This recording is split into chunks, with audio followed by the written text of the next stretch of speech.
All right, the federal chairperson, Helen Zille, her leadership still very much present in the Democratic Alliance. My colleague Iman Rupeti will be speaking to her shortly. She is live from Gallagher Estate in Midrand. Over to you, Iman.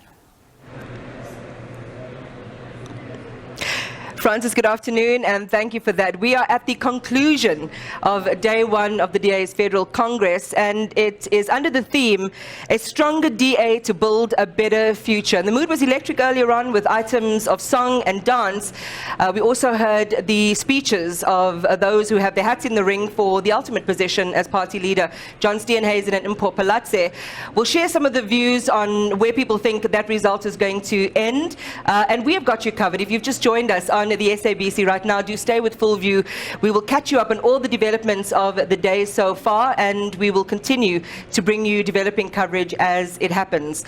I'm sitting with the DA's Helen Zille right now, and she is contesting unopposed for the position of Federal Council Chair. Thank you so much for staying behind, because I know all your colleagues have left the building already, so you have kindly stayed with us. We appreciate that. I also know that you're missing your granddaughter's birthday, but I'm sure she's very proud of you and knows that you had work to do today. Just before we get into the details of things, how are you finding the mood? How are you finding the process? It's nice to have a conference start and end on time. Well, it ended a bit early because we built in a little bit of a cushion into the process, but we did start dead on time.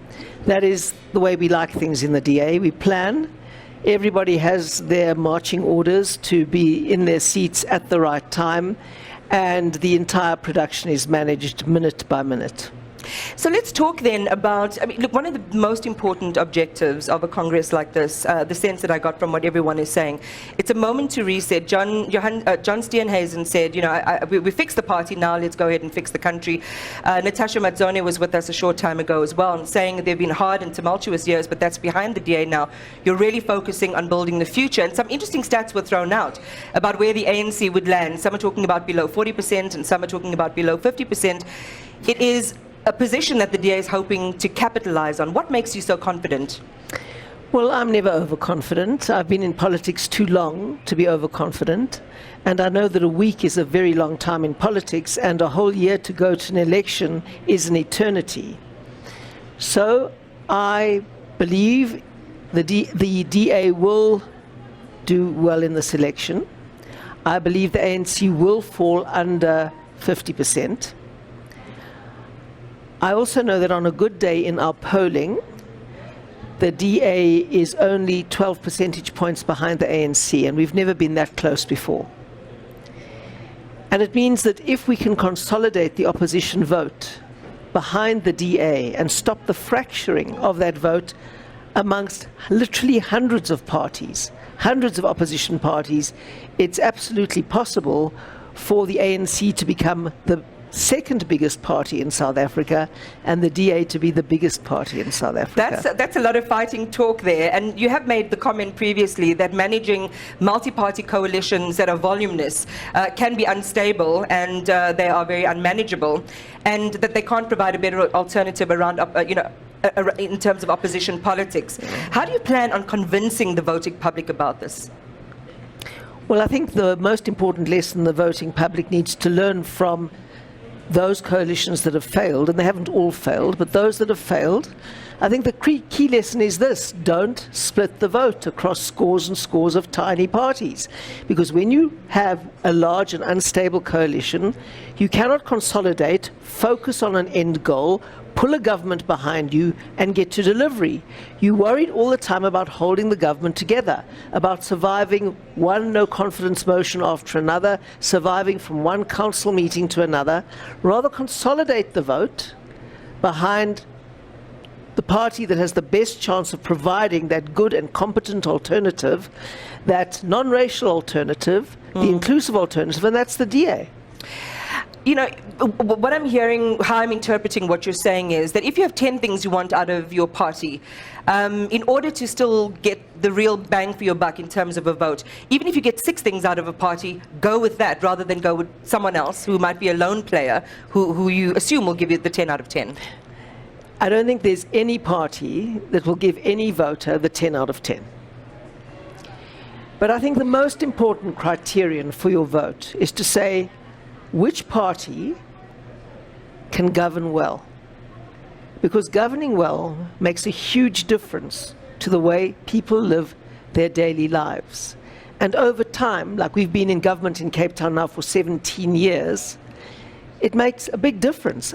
The vast majority of jobs created in the last quarter in the whole of South Africa were in the Western Cape. I think over 90% were, and a lot of those were created in Cape Town. And that is because there's confidence, basic services largely work, we're about to become load shedding free, people have confidence, they invest, they start businesses, and that creates jobs.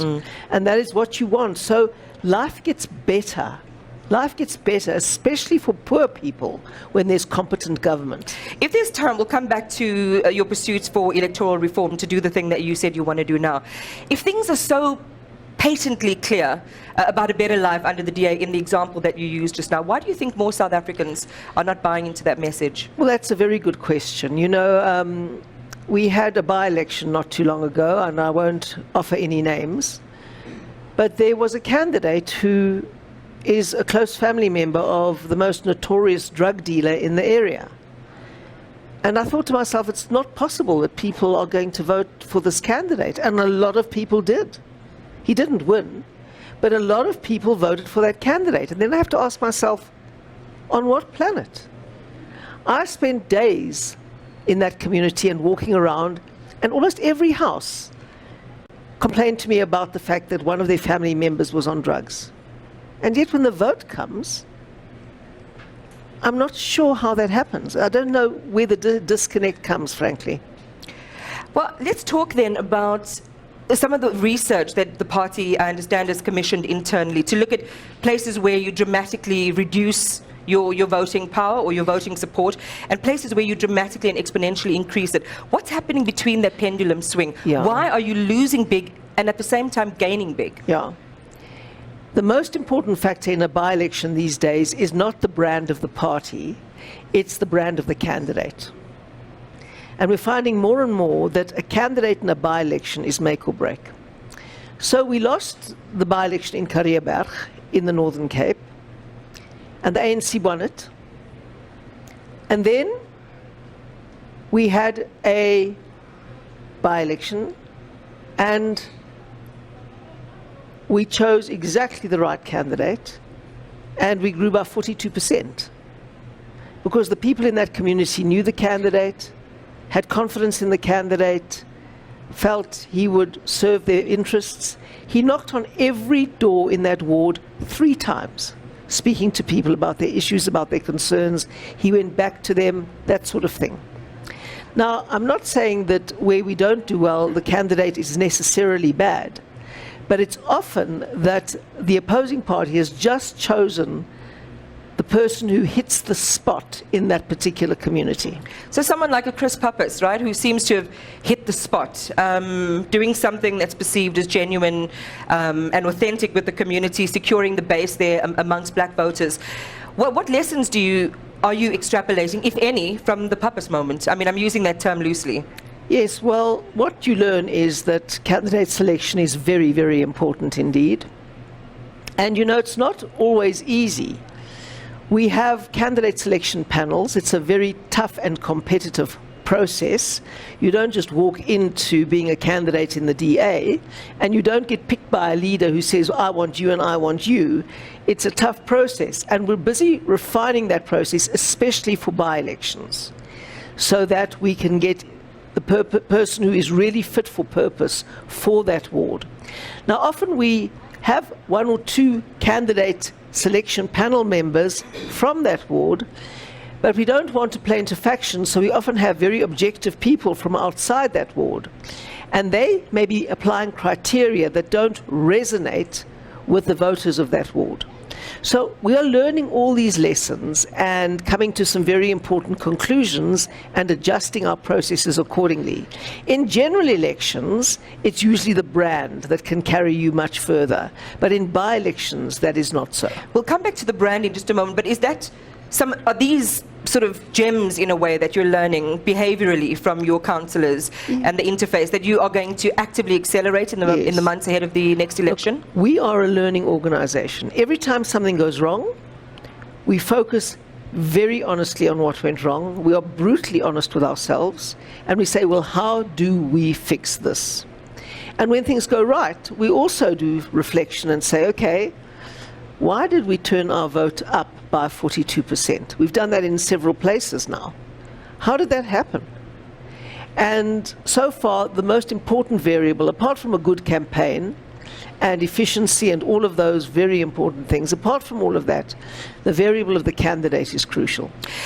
I wanted to give you the opportunity to talk a little bit about the history of the DA, because I thought it was quite fascinating, that 1959 moment, Progressive Federal Party, Helen Suzman, the lone MP in Parliament for 13 years, then the party grows, changes its name, all the way through to where you find yourself in contemporary South Africa. Just share with our viewers what the origin story, very briefly, of the DA is in that moment in opposition politics in an apartheid parliament. Yes, well, absolutely. Helen Suzman and some other members of the United Party then were very opposed to certain land issues that the United Party would not take a firm stand on, and would not be fairer to land requirements to the majority of South Africans. And they split on that issue, as far as I recall. I remember my parents discussing it. I was a little girl. I remember them discussing it at the dinner table, and I have that very clear memory. And then they went to an election, I think it was 1961 or 2. And in that election, only Helen Suzman was re-elected. All the other people who broke with the United Party on that principle were not re-elected. And so Helen Suzman was the sole MP for 13 years. Till 1974, when the big breakthrough happened. I joined the Progressive Party Youth in 1967, and so I worked very hard in that 1974 election, and I've got a very clear memory of politics since then. I then went into journalism, so I had to drop politics, because in those days you were not allowed to be a journalist, and especially not a political journalist, if you were a member of a political party. And I spent about 10 years in journalism, very actively, and enjoyed that a lot.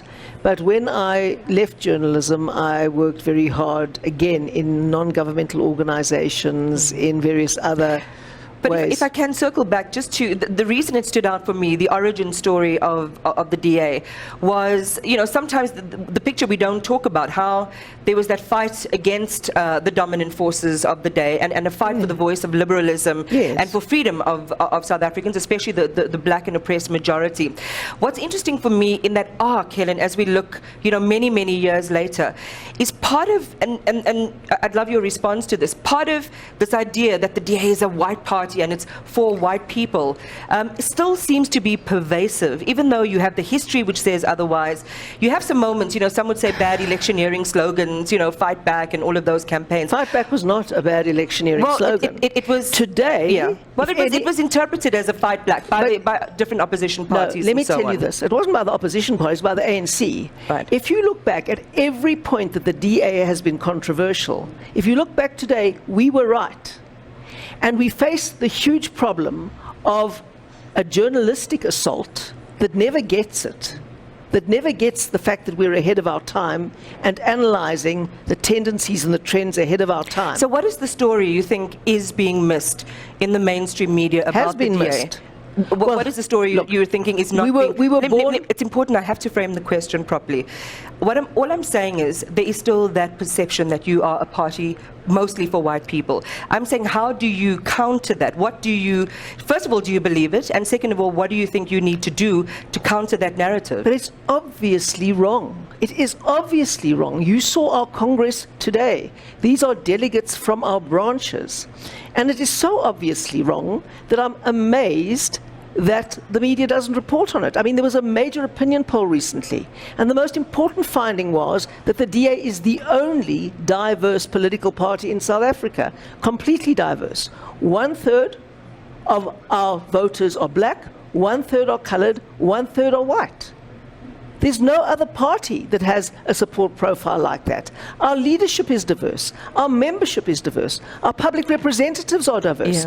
And No one applies that yardstick to any other party. That is the most extraordinary double standard. Why don't you guys start reporting the facts that you see with your own eyes? There's a very important nuance to the question, because I've heard you give this response to a similar question in the past. What I'm getting at is the evidence that you've put forward. You're talking about this 1/3 split between most demographics. And cheekily, I want to say, where is the Indian population? Because I fall between the so-called coloured and Indian population. Well, you see, we don't it's just do to be demographic cheeky. head counts. Yeah. So when other people do it, we look at that and we say that's very interesting. All right. But we don't go around this Congress and say, you're black, you're Indian, you're coloured, you're... But I'm we saying, don't do but that. I'm saying you introduced We look at who you are, Yeah. not what you look like. Okay.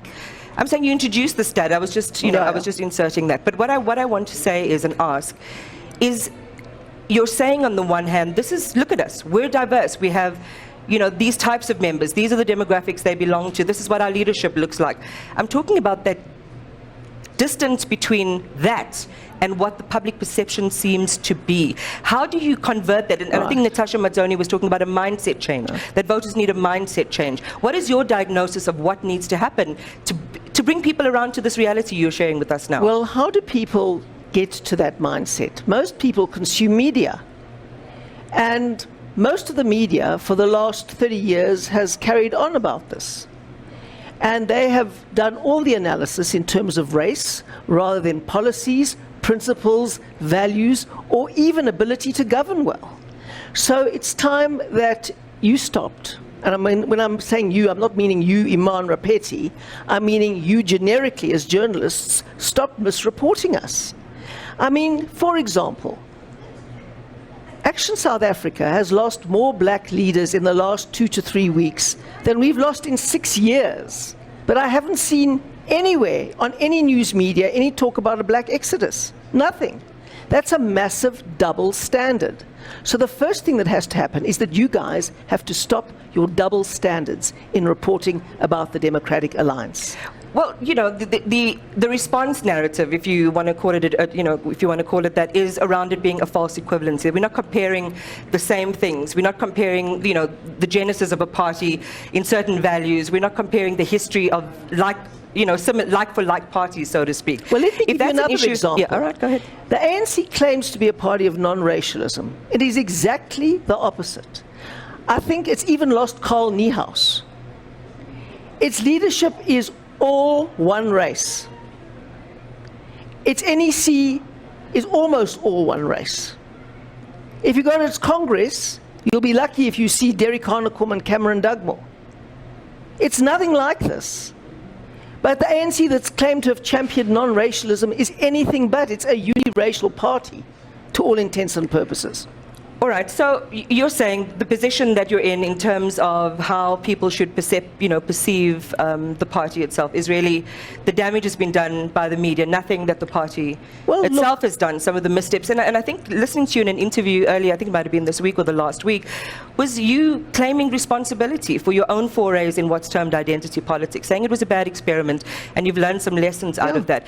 If you were tonight, on a clean slate, Helen, share with the public who hold that perception, what would you say to them to turn around that perception, going back to the original question? Well, I would say just look at the facts. Look at our membership. Look at our branches. Look at our policies. Look at our voter base. It is true that most white South Africans support the DA, but that does not mean to say our support base is mostly white.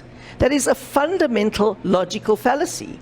Just because most white South Africans support the DA, they are such a demographic minority that they only make 1/3 of our actual supporters. So we want support from wherever we can get it because of our values and our principles and our capacity to govern. And we value all our voters, and we don't do racial head counts on them. Our voters are those who want non-racialism. Our voters are those who want good government. Our voters are those who want honest people in politics who will not be corrupt and not steal the money. And those voters come in all colors, in all shapes, in all sizes, in all religions, and those are the people who support the Democratic Alliance. So going into this Congress, it's been billed as a big moment for the party. And again, to go back to John Steenhuisen's speech around getting on with the business of strengthening the party, which is also your theme for this year. What are some of the other activities or even policies that I know you've got a strong policy around, discipline and disciplinary processes and so on. What are some of the things the public can expect as the DA, in a sense, resets and cleans up house? Well, we've cleaned up house. I mean, we've spent the last 5 years doing it, and since 2019, so let me count the years, 4 years doing it. And we've been fixing things a lot, and it's my job to be a toilet cleaner, as I say. So I've done a lot of those things. And we've got a lot to learn from the coalitions that have succeeded and those that have failed. And as I say, we're a learning organisation and we fix things. And tomorrow I hope that whoever is elected, the new leader of the DA, goes out and declares a vision for the future of South Africa and of the DA's role in it that gives us all something to rally behind. Might be a cheeky question, but who's your money on? Well, my money can't be on anybody because my job is to serve everybody. And so I absolutely don't take a position on a leadership election. As the chair of the Federal Council, I have to be able to serve whoever is elected as the leader. Look, Helen, it all comes back, and we will be covering, as will many media, the events of your Congress as it concludes tomorrow and those votes come in. They say that the proof of things spoken, or the evidence of things spoken and believed is what's actually being done. And you've got this massive headache now in the city of Tshwane, and I only use it by way of example, where there were massive, financial irregularities, a city that's been literally shaken and stirred through the leadership travails, the inability to hold on to either a speaker or a mayor.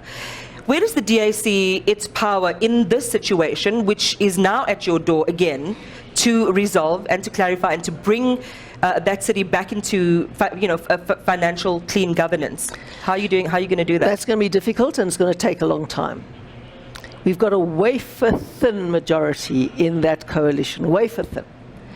And we've got 6 or 7 parties, and if 1 or 2 people decide to vote against the coalition, we could fail.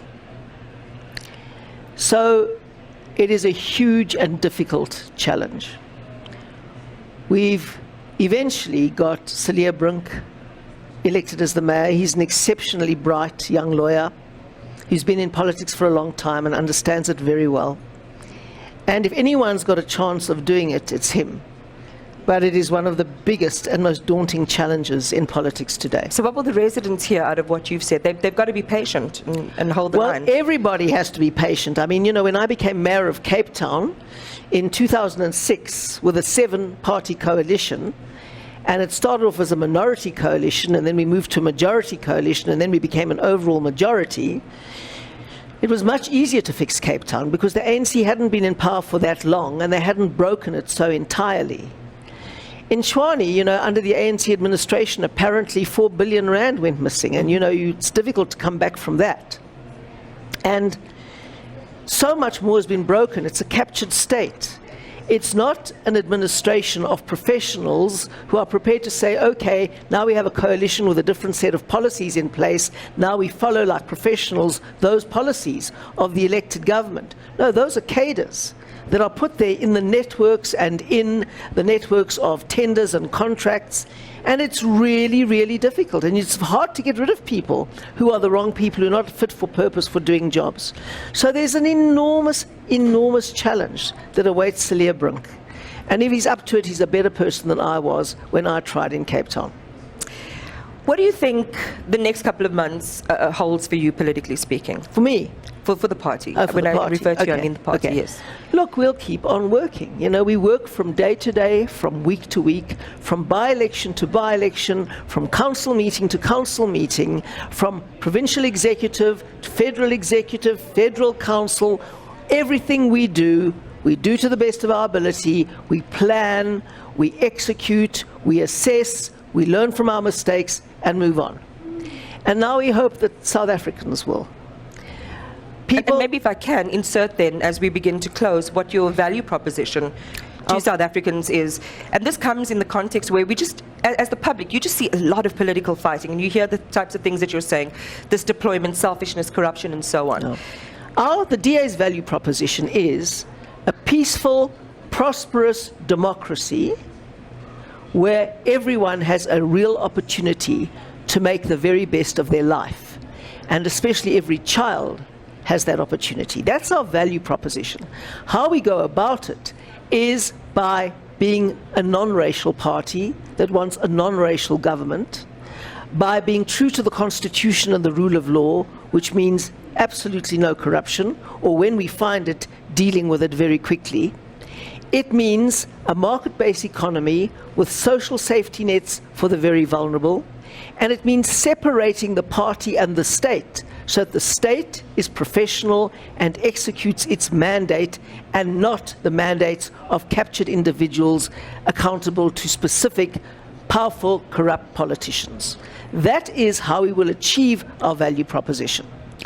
Do you have a rallying call for other parties, other politicians, in this context where it does seem as if the public is the last in the line to receive something? You know, a service, treatment, or accountability. Well, not where the DA governs, or certainly not where we govern with an outright majority. Towards other parties, I'm saying, you know, if we look at all of the politicians put together, there's this perception that they're really not in it for us, and by us I mean the people. Well, anyway, I've generalized about the media tonight, so I realize that, and I can't generalize about the media. There's some perceptive good analysts. They're few and far between, but there are some. And there are some outstanding politicians who are absolutely committed, who work really hard, who do their level best. Who comes to mind? And do you want them in the DA? Well, of course we want them in the DA. Who are they? Almost all of them are in the DA. Many of them are councillors who are on the coalface, who are at the receiving end of the phone calls day and night, who do everything, go to every crisis, are in the ward for their people all the time. They're all over the place. They're too numerous for me to mention, and I wouldn't like to single out one or two, but you cannot believe how hard our parliamentarians work to expose things, to call to account in the portfolio committees, asking questions day and night. In our provincial legislatures, where we govern, where we're in opposition, we work. Helen, thank you very much for giving us this lovely half hour on Full View. We appreciate it. We'll be watching the conclusion of events tomorrow, so thank you very much for your time. That is Helen Zille, who has been nominated unopposed for the position of Federal Council Chair. That's where we wrap up this segment here at Gallagher Estates, but join us again at the top of the hour when we have in-depth analysis with our own SABC editorial team.